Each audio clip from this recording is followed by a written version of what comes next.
Sí, buenas tardes. Ante todo, Gustavo, muchas gracias por la invitación. Así es, estamos iniciando un nuevo desafío.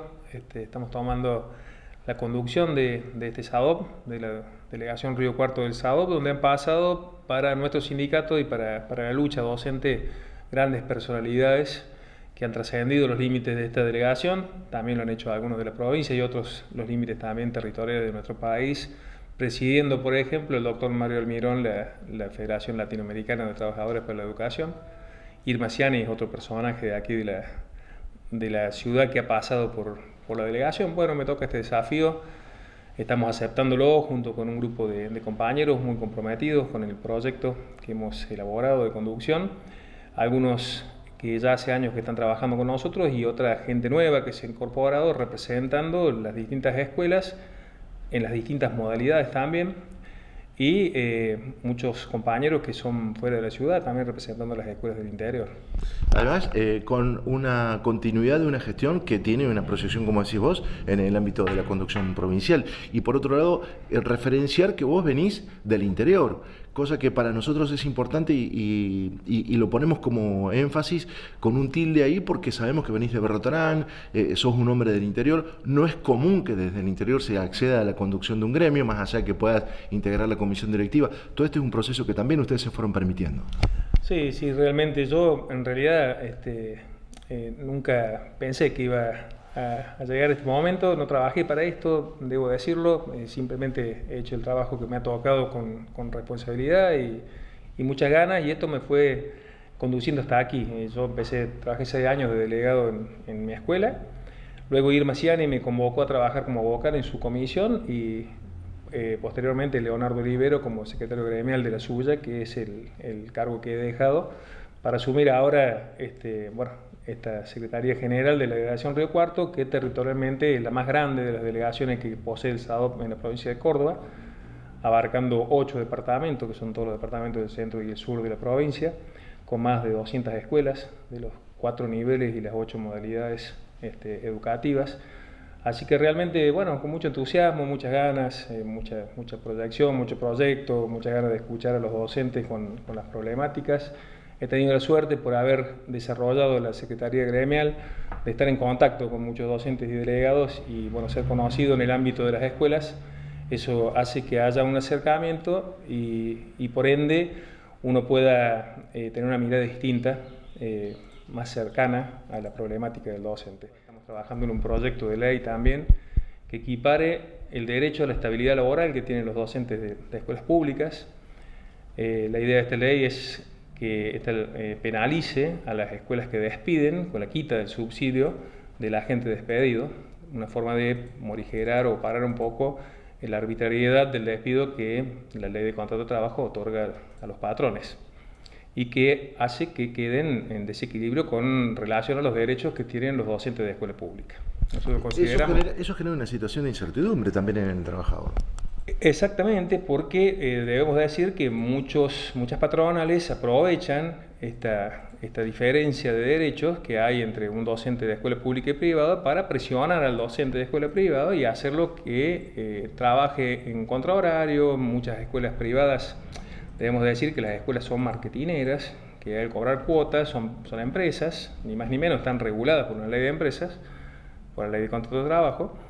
Y bueno, en la oferta educativa que ellos hacen, por supuesto que ponen de manifiesto toda la tarea que el docente también realiza por fuera del horario de trabajo. Toda esa presión creemos que viene un poco de la mano de esta inestabilidad laboral de la que goza un docente y que hace que el docente esté siempre pensando en la posibilidad de ser despedido. Entonces, evidentemente no está actuando con libertad y está siendo condicionado por esta situación y bueno, está cercenando, si quiere, algún derecho que el docente posee. El vínculo con el empresario, en este caso, porque estabas hablando de que las escuelas privadas prácticamente se reconocen de esa manera, hace que el eje de discusión sea distinto, las presiones sean distintas, la forma de encarar el diálogo sea diferente. Sí, por supuesto. Desde ya la acción gremial es distinta en una escuela privada. Nosotros tratamos de militar siempre dentro de la escuela privada los derechos laborales que poseen los trabajadores, sabiendo también que el docente muchas veces no se siente un trabajador como el de cualquier otro rubro, que de bajeta mencionar, pero que sí se sienten trabajadores. El docente tiene una mezcla ahí entre la vocación que lo lleva a ser docente, la vocación de servir al público, e incluso qué pensará los padres de los alumnos o la comunidad en general de su actitud. Lo pone en una situación, por supuesto, de desventaja con otro trabajador que es capaz de ir a manifestar su derecho. Yo no me imagino un trabajador de algún otro rubro que no le pagaran las vacaciones, por ejemplo, el tipo de protesta que haría, y se columnaría seguramente a lo que el gremio defina como acción gremial. A nosotros nos cuesta eso, nuestras bases en la mayoría están un poco preocupadas por esta situación que mencionábamos recién, muchas son madres de familia, entonces bueno, tienen ciertas limitaciones también para poderse expresar. Todo esto las patronales lo saben, entonces puertas adentro de la escuela también hacen una especie de práctica antisindical. Nosotros decimos siempre que la actividad sindical está regulada, es un derecho, y hay distintas normativas del ámbito nacional, del ámbito internacional, jurisprudencia de todo tipo que le dan el derecho de expresarse al trabajador y poder ejercer la acción gremial al trabajador y a los sindicatos dentro de los espacios de trabajo. Bueno, a nosotros nos cuesta, por ahí hay muchas escuelas que te reciben con los porteros en la puerta y es muy difícil tener acceso a la sala de docente y hacer el cara a cara con el docente tan necesario para hacer la detección que te decía de estas particularidades que tiene la tarea diaria. Aparte, hay un valor agregado a toda esta situación, que es la presencia de los padres y la presión del padre que paga esa cuota y que exige que el docente esté presente y que no reclame, que no pueda adherirse a un paro o a una situación de reclamo.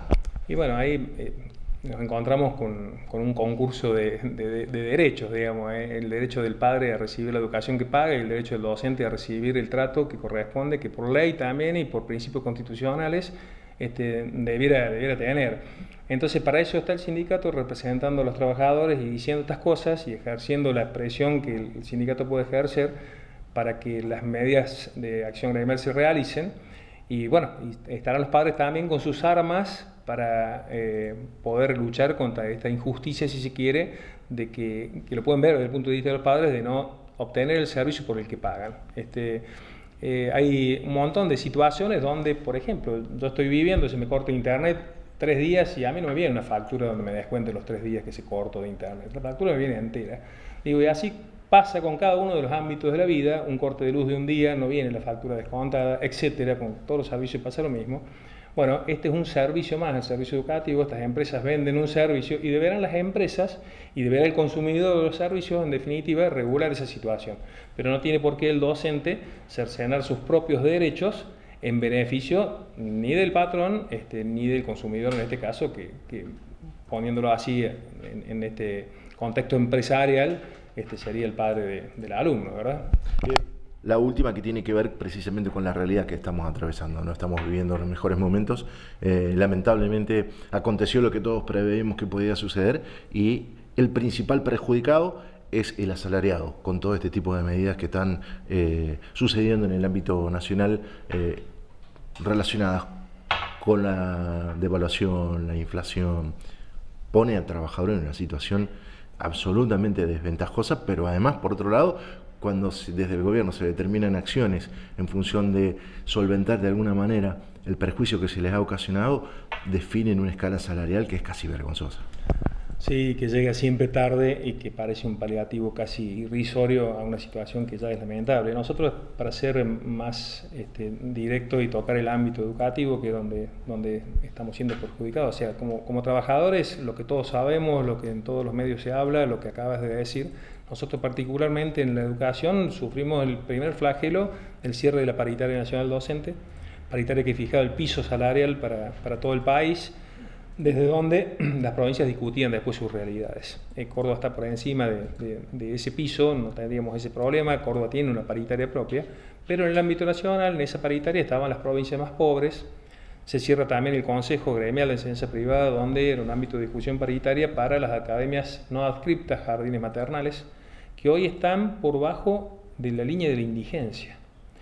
Y los salarios docentes están por debajo de la línea de la pobreza. Hoy una canasta básica está arriba de los 33.000 pesos y un sueldo docente no alcanza ese valor claramente nos pone por debajo de esa línea. Con el cierre del Consejo Gremial de Enseñanza Privada, los ámbitos paritarios provinciales para las áreas de jardines maternales, por ejemplo, que en Río Cuarto, la Cámara de Jardines Maternales de Río Cuarto fue citada hace poco al Ministerio de Trabajo de la provincia, y se generó un ámbito paritario donde participó distintas cámaras de jardines maternales y se logró un aumento para el sector del 65% que venía postergado hacía más de 2 años. Ese acuerdo, si bien se logró en el ámbito paritario y fue firmado y ratificado por el Ministerio, necesita del Consejo Gremial de Enseñanza Privada que por ley 13.047 ratifique y homologue ese convenio para que este tenga valor legal.